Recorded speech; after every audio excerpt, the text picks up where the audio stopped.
1800 પાદરના ધણી કૃષ્ણકુમારસિંહજીની વાતો આપણે સાંભળીએ છે। ભાવનગરના મહારાજા 1800 પાદરના ધણીની વાતો સાંભળી છે, પણ 1800 પાદર આવ્યા ક્યાંથી?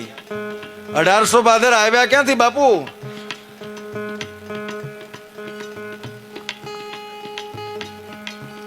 બાગડતા બાગડતા બાગડતા બાગડતા બાગડતા બાગડતા બાગડતા બાગડતા ધુમાપડ કરતો એક રાજપૂતનો દીકરો જેથી નીકળ્યો છે ને 7-8 દીકરીઓ, બહુ નાની વાત કરું છું, 7-8 દીકરીઓ ભેગી થઈને રમતી હશે।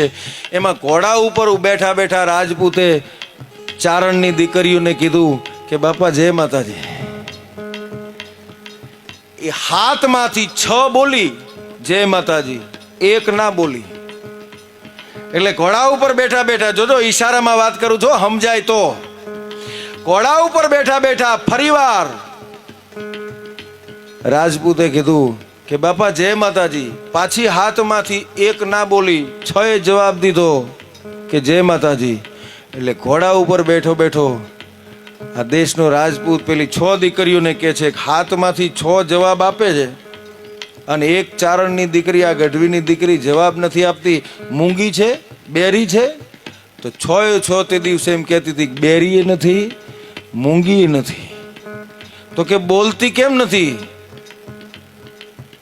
કે એને તારી હારે નહીં બોલવું હોય,